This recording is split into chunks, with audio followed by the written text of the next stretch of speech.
الحمدللہ رب العالمین والعاقبۃ للمتقین الصلاۃ والسلام علی اشرف الانبیاء والمرسلین اما بعد۔ میرے محترم ناظرین و حاضرین و سامعین کرام، السلام علیکم ورحمۃ اللہ وبرکاتہ۔ میں حافظ محمد رضوان بیگ ایک مرتبہ پھر آپ کی خدمت میں حاضر ہوں، اور ناظرین کرام، آج میرا آنے کا مقصد، آپ کے سامنے حاضر ہونے کا مقصد ایک ہے کہ فلسطین جل رہا ہے، مسجد اقصی پکار رہی ہے، اور مسلمان بحیثیت مسلم امہ کہاں ہیں۔ اور میری ویڈیو بنانے کا مقصد آج یہ بھی ہے کہ آج ہم نے یہ بتانا ہے کہ بحیثیت مسلمان عوام کی صورت میں، مسلم امہ کی صورت میں ہم کس طرح اپنے فلسطینی بھائیوں کی مدد کر سکتے ہیں، یہ بھی آپ کے سامنے رکھنا ہے۔ لیکن اس سے پہلے میں آپ کے سامنے اپنے حکمرانوں کی بے حسی اور ان کی بے غیرتی، یہ پروردگار ان کے دل زن آلود ہو چکے ہیں، ان کی بے حسی کا رونا چاہتا ہوں۔ اور وہ کیا ہے ناظرین، ہم پاکستان، اسلامی جمہوریہ پاکستان میں رہنے اور بسنے والے ہیں۔ یہاں ایوان دو ہیں، ایک ایوان زیری جس کو قومی اسمبلی کہا جاتا ہے، اور ایک ایوان بالا جس کو سینٹ کہا جاتا ہے۔ اور جو ایوان بالا اور اس کے جو اراکین ہوتے ہیں بڑے محترم ہوتے ہیں، ان کی بڑی جو ہے قدر و منزلت پوری دنیا میں مانی جاتی ہے۔ ہمارے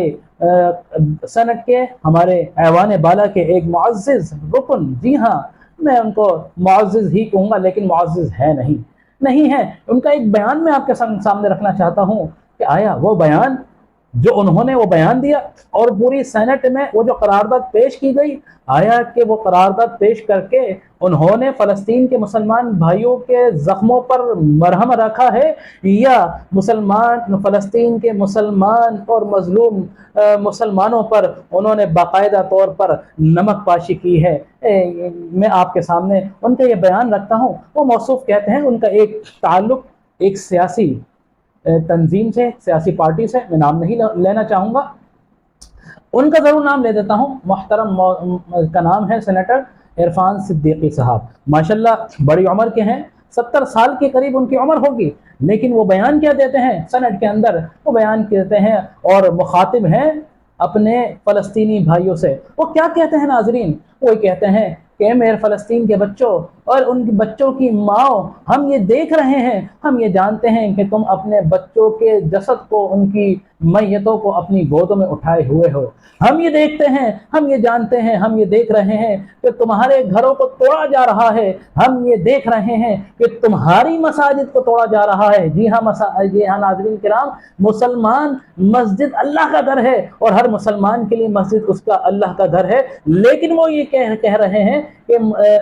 فلسطین کے مسلمانوں، ہم یہ جانتے ہیں کہ فلسطین کی تمہاری مساجد کو توڑا جا رہا ہے، تمہارے گھروں کو توڑا جا رہا ہے، اور تمہارے ہسپتالوں کو توڑا جا رہا ہے، تمہارے بچوں کو شہید کیا جا رہا ہے، تمہارے سہاگوں کو اجاڑا جا رہا ہے، تمہیں مارا جا رہا ہے، ہم یہ جانتے ہیں۔ اور اس کے بعد ناظرین وہ کیا کہتے ہیں، اس پر چپ نہیں ہوتے، وہ مزید اس پر لب کشائی کرتے ہیں کہ ہم سب جانتے ہیں لیکن ہم کچھ نہیں کر سکتے، ہمارے ہاتھ بندھے ہوئے ہیں، ہم کچھ نہیں کرتے۔ کیوں کہ ہمارے ہاتھ اس لیے بندھے ہوئے ہیں،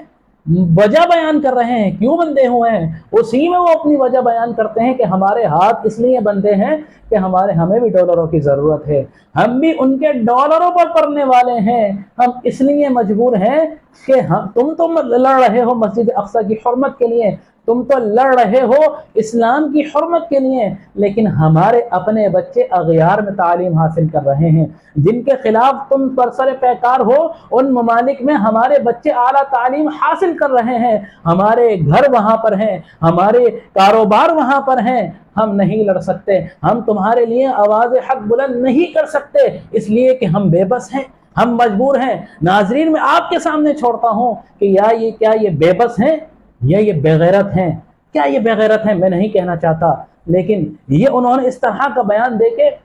فلسطین کے مسلمانوں کے ساتھ ساتھ پوری دنیا کے مسلمانوں پر، حضور کی امت کے جو دکھ پہ انہوں نے ان کے زخموں پہ نمک پاشی کی ہے، یہاں بھی چپ نہیں ہوتے موصوف، اور مزید آگے لب کشائی کرتے ہیں، اور کیا کہتے ہیں؟ اللہ اللہ، وہ کہتے ہیں کہ اے میرے فلسطین کے مجبور مظلوم بھائیوں، مجبور میں نہیں کہوں گا، آج کل ائمہ مساجد کہتے ہیں کہ مجبور مسلمانوں کی، فلسطین کے مجبور مسلمانوں کی حفاظت فرما۔ ارے مسلمانوں، فلسطین کے مسلمان مجبور نہیں ہیں، وہ تو مسجد اقصی کی حرمت کے لیے، اسلام کا جھنڈا بلند کرنے کے لیے اپنی جانوں کے نذرانے پیش کر رہے ہیں۔ مجبور تو ہم لوگ ہیں کہ ہم صرف یہاں پر بیٹھ کر باتیں کر رہے ہیں، ہم ان کی مدد نہیں کر رہے، وہ مجبور نہیں، ہم مجبور ہیں۔ لہٰذا میں اپنی بات پر دوبارہ آتا ہوں۔ انہوں نے مزید کیا کہا؟ انہوں نے یہ کہا کہ اے فلسطین کے مظلوم مسلمانوں، اے ماؤں، اے بچوں، بروز قیامت جب محشر کا میدان برپا ہوگا، آقا علیہ الصلوۃ والسلام منصب مقام محمود پر برجمع ہوں گے، اور امت جب آقا کی امت آقا کے سامنے لائی جائے گی تو خدارا ہماری شکایت نہ کرنا، خدارا ہماری شکایت نہ کرنا ہمارے نبی کے سامنے، کیونکہ ہم جو ہے شرمندہ ہو جائیں گے۔ ارے میں آپ سے پوچھنا چاہتا ہوں کہ اے عرفان صدیقی صاحب، آپ ماشاءاللہ اتنی بڑی عمر کے ہیں، باپ بھی ہوں گے، دادا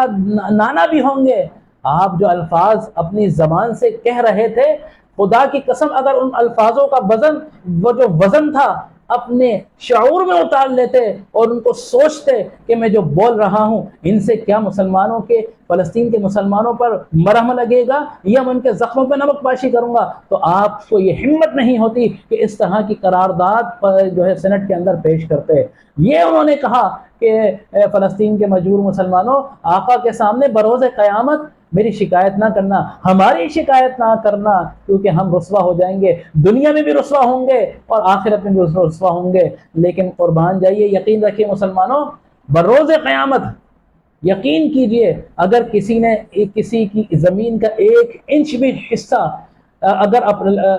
غصب کیا ہوگا یا کسی کے ساتھ ذرہ برابر بھی جرم کیا ہوگا، اللہ تعالیٰ اسے معاف نہیں فرمائے گا کہ جب تک اس کا بدلہ اس کو نہ دے دے۔ تو آپ اتنا بڑا جو ہے وہ رکھتے ہیں کہ ایک تو آپ اپنے بھائیوں کی مدد نہیں کر رہے، اور دوسرا ان کا مذاق اڑا رہے ہیں، اور تیسرا یہ بھی ان سے فریاد کر رہے ہیں کہ ہماری بروز قیامت شکایت نہ کرنا۔ اے مسلمانوں، اے پاکستان کے مسلمانوں، اے پوری دنیا کے مسلمانوں، جہاں جہاں مجھے دیکھا جا رہا ہے، یا اللہ تعالیٰ سے دعا کیجیے کہ اللہ تعالیٰ مسلمانوں کو اتحاد عطا فرمائے، اور ان جیسے غاصب حکمرانوں پر جو ہم پر لاد دیے گئے ہیں، جو ہم پر بٹھا دیے گئے ہیں، اللہ تعالیٰ سے دعا ہے کہ اللہ تعالیٰ ان لوگوں سے ہماری جان چھڑائے۔ اب آئیے اللہ تبارک و تعالیٰ قرآن میں کیا کہتا ہے۔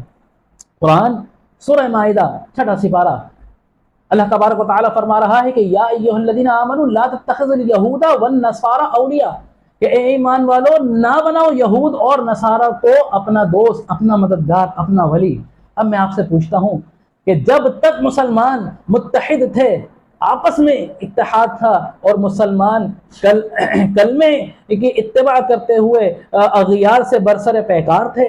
کیا مسلمان ترقی پذیر نہیں تھے؟ جب ہم نے اپنی اقدار کو چھوڑا، ہم نے اپنی اسلامی تعلیمات کو چھوڑا، ہم نے قرآن کو چھوڑا، سیرت رسول کو چھوڑا، احادیث نبوی کو چھوڑا، ہم مسلمان پستی کا شکار ہو گئے۔ ارے آج جن کا قرآن میں اللہ تعالیٰ یہ حکم فرما رہا ہے کہ یہود اور نصارہ کو دوست نہ بناؤ، وہ تمہارے دوست نہیں ہو سکتے، آج ہم ان کے پیچھے جا رہے ہیں، ہمارے بچے ان ممالک میں پڑھ رہے ہیں، ہمارے بزنس انٹرسٹ ان ممالک میں ہیں، ہمارے گھر، ہمارے محلات ان ممالک میں بنے ہوئے ہیں، تو ہمارا انٹرسٹ نہیں ہے۔ جب ہم نے ان کی تعلیمات کو، ان کے اقدار کو اپنا لیا، تو آج بحیثیت قوم بھی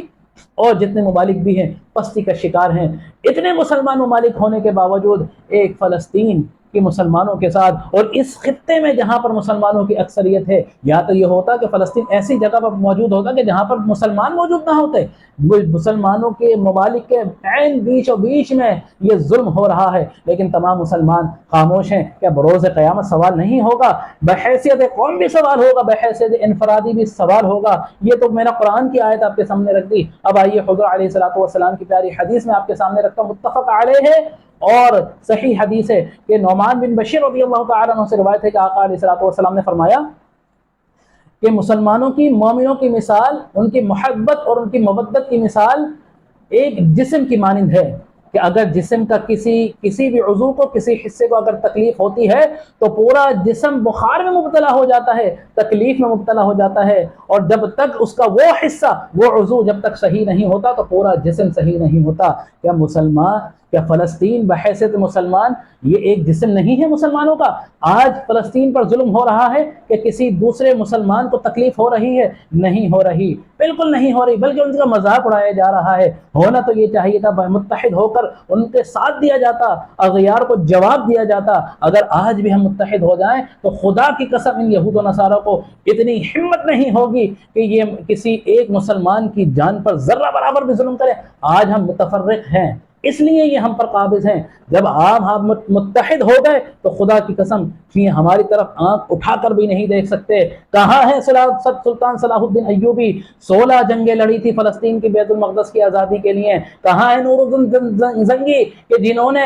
اپنا ممبر تعمیر کیا تھا کہ اس ممبر کو میں مسجد اقصی میں جو ہے نصب کروں گا؟ اے عمر، آج ہم آپ کی طرف دیکھ رہے ہیں، آج آپ کی طرف دیکھ رہے ہیں۔ آج مسلمان غلامی، یہود و نصارہ کی غلامی میں اپنی اقدار کو چھوڑ دیا اور مسلمان پارا پارا ہیں، ذلت میں مبتلا ہیں، ٹھوکریں کھا رہے ہیں، ظلم و ستم مسلمانوں پر ڈھایا جا رہا ہے۔ تو آج اللہ تعالیٰ کی بارگاہ میں دعا ہے کہ اے اللہ ہمیں عمر جیسا ایک لیڈر عطا فرما، ہمیں سلطان صلاح الدین ایوبی جیسا ایک غیور، ایک بہادر لیڈر امت مسلمہ کو عطا فرما۔ ان جیسے آج کل کے دور میں جو حاکم ہیں، حکمراں ہیں، ان جیسے شرابیوں کو، ان زانیوں کو، ان جیسے چوروں کو اے اللہ ہمارے اوپر سے، میرا مولا ہمارے اوپر سے ان کو ہٹا، ان کی حکومتوں کو ختم فرما اور عادل حکمران عطا فرما، عالم حکمران عطا فرما، ایسے حکمران عطا فرما جو امت مسلمہ کو متحد ہو کر اسلام کی سربلندی کے لیے آگے لے چکیں۔ اور آخر میں بس میں آپ کے سامنے وہ لائحہ عمل پیش کرتا ہوں کہ جو آج ویڈیو بنانے کا مقصد تھا کہ ہم بحیثیت انفرادی مسلمان ہم کیا کر سکتے ہیں۔ ناظرین، ہم بہت کچھ کر سکتے ہیں۔ چاہے جائے کہ ہم سرحد پر جا کر لڑ نہیں سکتے، ہماری اتنی طاقت نہیں ہے، لیکن جتنی ہماری حیثیت ہے اس کے مطابق تو حصہ ڈال سکتے ہیں۔ کس طرح حصہ ڈال سکتے ہیں؟ پاکستان کے مسلمانوں، ہندوستان کے میرے دیکھنے والے مسلمانوں، جہاں جہاں مسلمان ممالک ہیں، جہاں جہاں میری آواز جا رہی ہے، ہم کس طرح اپنے فلسطینی بھائیوں کا ساتھ دے سکتے ہیں اور کس طرح یہود و نصارہ کو گھٹنوں پر لا سکتے ہیں، ہم اپنی ڈومین میں کر سکتے ہیں۔ جی ہاں، بالکل کر سکتے ہیں کہ آج دیکھیے کہ ہمارے گھر میں کوئی ایسی چیز تو نہیں جو یہود و نصارہ کے پروڈکٹ ہو۔ ایسا کوئی صابن تو نہیں، ایسا کوئی ٹیلکم پاؤڈر تو نہیں، ایسا کوئی فیس واش تو نہیں، ایسا کوئی لوشن تو نہیں، ایسا کوئی شیمپو تو نہیں، ایسا کوئی پرفیوم تو نہیں، ایسا کوئی گیجٹ تو نہیں کہ جو یہود و نصارہ کی پروڈکٹ ہو، ایسی کوئی کولڈ ڈرنک تو نہیں جو ہم پیتے ہیں، ایسی کوئی سنیکس تو نہیں جو ہم کھاتے ہیں، ہمارے بچے ہیں بڑے ہوں۔ آج بائیکاٹ کر دیجئے یہود و نصارہ کی تمام پروڈکٹس کا، اپنائیے پاکستان مسلمانوں کی پروڈکٹس۔ آج اگر ان کا معیار کم ہے، خدا کی قسم اگر آپ نے لینا شروع کر دیا تو آج کمپٹیشن ہوگا تو ان کا معیار بھی اچھا ہوگا۔ لیکن بحیثیت مسلمان ہم اپنے فلسطینی بھائیوں کی اس طرح مدد کر سکتے ہیں کہ آج عہد کر لیجئے کہ ہم کسی بھی ایسی کولڈ ڈرنک گھروں میں نہیں لائیں گے جو یہود و نصارہ کی بنائی ہوئی تیار کردہ ہوگی، ایسا کوئی اسنیکس نہیں لائیں گے، ایسا کوئی بسکٹ نہیں لائیں گے، ایسی کوئی کینڈی نہیں لائیں گے جو یہود و نصارہ کی بنی ہوئی ہوگی، ایسا کوئی صابن استعمال نہیں کریں گے جو یہود و نصارہ کا بنا ہوا ہوگا، ایسا کوئی شیمپو استعمال نہیں کریں گے جو یہود و نصارہ کا بنا ہوا ہوگا، ایسا کوئی پاؤڈر نہیں لگائیں گے جو یہود و نصارہ کا بنا ہوا ہوگا، ایسا کوئی کپڑا اس تن پہ نہیں جو ہے پہنیں گے جو یہود و نصارہ کا بنا ہوا ہوگا۔ آج آپ بائیکاٹ کیجئے، میں یقین سے کہتا ہوں خدا کی قسم اگر یہ لوگ اپنے پاؤں پر گھٹنوں پر نہ آئے تو یہ اگر یہ اپنے گھٹنوں پر نہ آئے تو آپ یہ دیکھیے گا انشاءاللہ تعالی۔ لیکن متحد ہو کر آج عہد کر لیجئے کہ آج ہم نے ان تمام چیزوں کا بائیکاٹ کرنا ہے۔ اور آخر میں آپ کے سامنے بس اتنی التجا کروں گا کہ یہ فلسطین، مظلوم فلسطین، غیور فلسطین، مسلمان آپ کو پکار رہے ہیں، اور آپ اتنا تو کر سکتے ہیں کہ ان کی جو یہود و نصارہ کی پروڈکٹ کا بائیکاٹ کر کے ان کا ساتھ تو دے سکتے ہیں۔ تو انشاءاللہ ہم عہد کرتے ہیں کہ ہم یہود و نصارہ کی کوئی پروڈکٹ استعمال نہیں کریں گے۔ آخر میں اس شعر کے اوپر اور اس سے پہلے میں آپ کے سامنے گزارش کروں کہ میرا چینل علامہ حافظ محمد رضوان بھائی، میں آپ کے سامنے بڑی محنت سے معلوماتی ویڈیو تیار کرتا ہوں، بناتا ہوں. اس کو لائک کیجئے، شیئر کیجئے، اپنے گروپوں میں شیئر کیجئے. ویڈیو پسند آئے تو اس کو سبسکرائب ضرور کیجئے اور آخر تک ویڈیو کو دیکھیے، آخر تک ویڈیو کو دیکھیے. اور آپ کو پسند آئے تو اس کو گروپوں میں سبسکرائب ضرور کیجئے گا. بس آخر میں اجازت چاہوں گا، اسی شعر پر فرد قائم ربط ملت سے ہے، تنہا کچھ نہیں، موج ہے دریا میں اور بیرون دریا کچھ نہیں. وآخر دعوایا الحمدللہ رب العالمین. السلام علیکم ورحمۃ اللہ.